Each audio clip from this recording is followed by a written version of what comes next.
Hello बच्चों, कैसे हैं आप? उम्मीद करती हूँ आप बढ़िया और एकदम मज़े में होंगे। तो आइए आज बहुत ही सुंदर खूबसूरत सी कहानी पढ़ते हैं और हमारे इस कहानी का नाम है छोटा जादूगर। तो बच्चों, कौन था ये छोटा जादूगर, इस अध्याय के माध्यम से जानेंगे।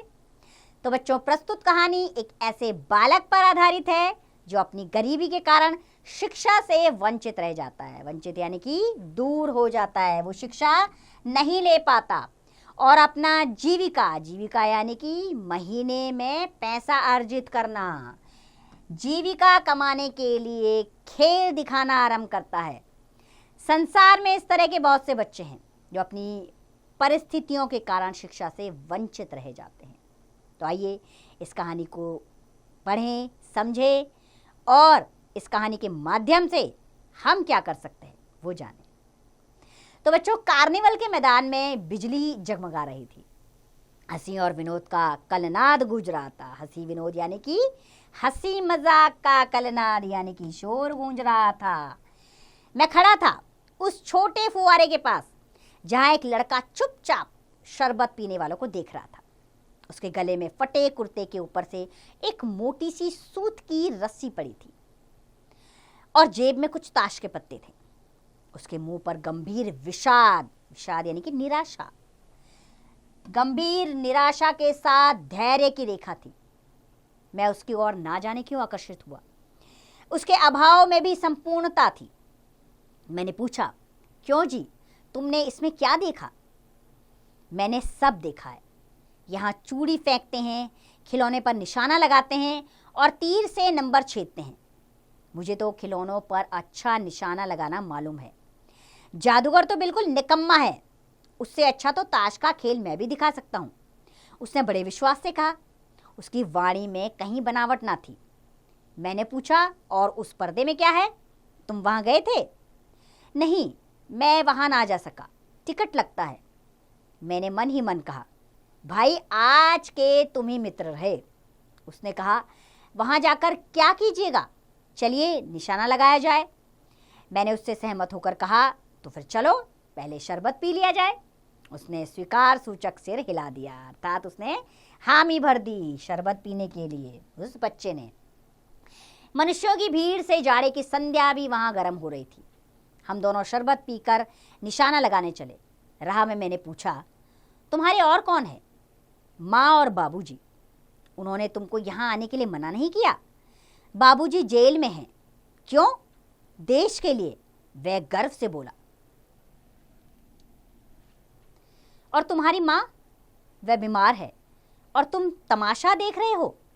उसके मुंह पर तिरस्कार की हंसी छूट पड़ी।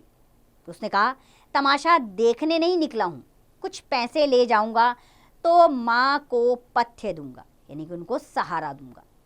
मुझे शरबत पिलाने की बजाय आपने मेरा खेल देखकर मुझे कुछ पैसे दे दिए होते तो मुझे अधिक प्रसन्नता होती। मैं आश्चर्य से 13-14 वर्ष के लड़के को देखने लगा। हाँ, मैं सच कहता हूँ बाबूजी, माँ जी बीमार है, इसलिए मैं नहीं गया। कहाँ? जेल में। सब लोग खेल तमाशा देखते ही हैं, तो मैं क्यों ना दिखाकर माँ की सेवा करूँ और अपना पेट भरूँ। मैंने दीर्घ निश्वास यानी कि लंबा सांस लिया। चारों ओर बिजली के लट्टू नाच रहे थे। मैं व्यग्र हो उठा। मैंने उससे कहा, अच्छा चलो निशाना लगाया जाए। हम दोनों उस जगह पर पहुंचे जहां खिलौनों को गेंद से गिराया जाता था। मैंने 12 टिकट उस लड़के को खरीद कर दी। वह निकला पक्का निशानेबाज। उसकी कोई भी गेंद खाली नहीं गई। देखने वाले दंग रह गए। उसने 12 खिलौनों को बटोर लिया, लेकिन उठाता कैसे? उसने कुछ को मेरे रुमाल में तथा कुछ को अपनी जेब में रख लिया। लड़के ने कहा, बाबूजी आपको तमाशा दिखाऊंगा, बाहर आइए, मैं चलता हूँ। वह 9-11 हो गया। मैंने मन ही मन कहा, इतनी जल्दी आंख बदल गई। आंख बदलना यानी कि इतनी जल्दी ये बदल गया। मैं घूमकर पान की दुकान पर आ गया। पान खाकर वहीं बड़ी देर तक इधर उधर टहलता देखता रहा। झूले के पास लोगों का ऊपर नीचे आना जाना देखने लगा। अकस्मात यानी कि अकस्मात किसी ने ऊपर हिंडोले से पुकारा, बाबूजी। मैंने पूछा, कौन? मैं हूं, छोटा जादूगर। कोलकाता के सुरम्य वनस्पति उद्यान में लाल कमलिनी से भरी हुई एक छोटी सी झील के किनारे वृक्षों की छाया में अपनी मंडली के साथ बैठा हुआ मैं जलपान कर रहा था। इतने में वहां वही छोटा जादूगर दिखाई पड़ा। बाबूजी नमस्ते, आप कहिए तो खेल दिखाऊं? नहीं जी, अभी हम लोग जलपान कर रहे हैं। तभी श्रीमती ने कहा, दिखलाओ जी, तुम तो अच्छे आए, भला कुछ मन तो बहले। मैं चुप हो गया। श्रीमती की वाणी में माँ की सी मिठास थी जिसके सामने उस लड़के को रोका नहीं जा सकता था। उसने खेल आरंभ किया। उस दिन कार्निवल के सब खिलौने उसके खेल में अपना अभिनय करने लगे। भालू मनाने लगा, बिजली रूठने लगी, बंदर घुड़कने लगा, गुड़िया का ब्याह हुआ। लड़के की वाचालता से ही, वाचालता यानी कि ज्यादा बोलना, वाचालता से ही अभिनय हो रहा था। सभी हंसते हंसते लोटपोट हो गए। मैं सोच रहा था, बालक को आवश्यकता ने कितना शीघ्र चतुर बना दिया। यही तो संसार है। लेखक सोचने लगा कि बालक छोटा सा है, लेकिन उसकी आवश्यकता, उसके पास जिम्मेदारियां इतनी है कि वो छोटा सा बच्चा कब इतना बड़ा हो गया। ताश के सब पत्ते लाल हो गए, फिर सब काले हो गए। लट्टू अपने आप नाच रहे थे। मैंने कहा, अब हो चुका, अपना खेल बटोर लो, हम लोग अब जाएंगे। श्रीमती जी ने धीरे से उसे 1 रुपया दिया। वह उछल पड़ा। मैंने कहा, लड़के, छोटा जादूगर कहिए, यह मेरा नाम है, इसी से मेरी जीविका चलती है। जीविका यानी कि आमदनी चलती है। मैं कुछ बोलना चाहता था कि श्रीमती ने कहा, अच्छा, तुम इस रुपए से क्या करोगे? पहले भरपेट पकौड़ी खाऊंगा, फिर एक सूती कंबल लूंगा। वह नमस्कार करके चला गया। हम लोग धीरे धीरे मोटर से हावड़ा की ओर जा रहे थे। रह रहकर छोटे जादूगर का स्मरण हुआ था। स्मरण यानी कि उसकी याद आ जाती थी। सचमुच वह एक झोपड़ी के पास कंबल कंधे पर डाले खड़ा था। मैंने मोटर रोककर उससे पूछा, तुम यहाँ कहाँ? मेरी माँ यही है ना? अब उसे अस्पताल वालों ने निकाल दिया है। मैं उतर गया।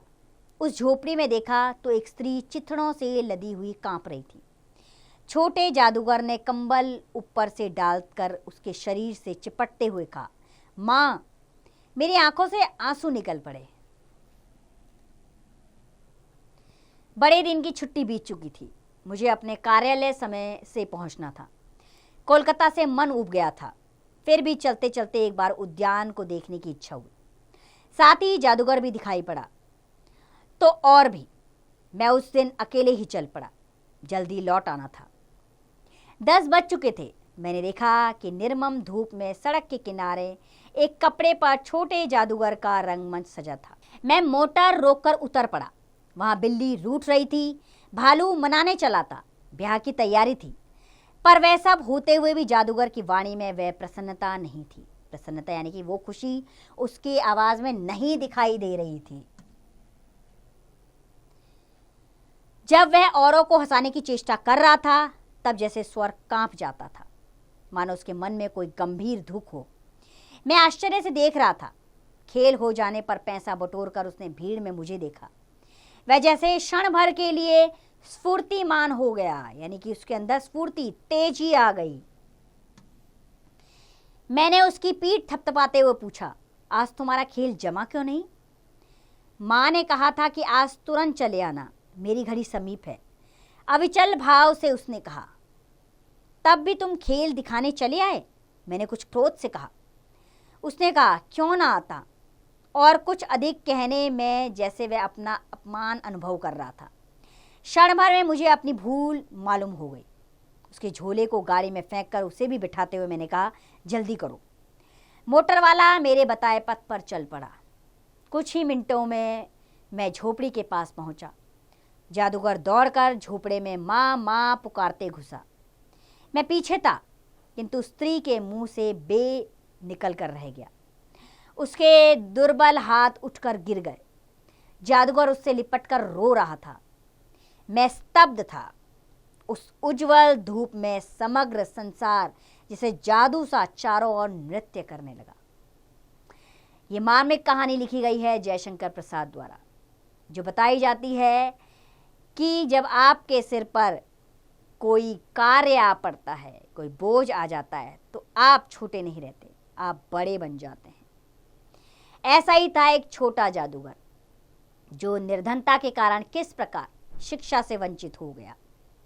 तो बच्चों, जयशंकर प्रसाद की रचनाओं में आपको इसी तरह की जानकारियां मिलती हैं।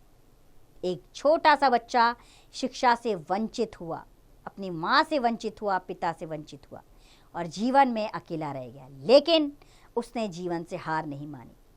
छोटे छोटे खेल दिखाकर भी वो अपनी जीवन नैया को पार लगाने की भरपूर कोशिश कर रहा था। तो ये मार्मिक कहानी दिल को झंझोड़ देती है और समझाती है कि जीवन में कई लोग ऐसे हैं जो इस तरह का जीवन जी रहे हैं। हमें भी उनकी मदद की दिशा में बढ़ना चाहिए, उनकी मदद करनी चाहिए, जो भी संभव प्रयास हो सके। उम्मीद करती हूँ ये कहानी भी आपके दिल को छू गई होगी।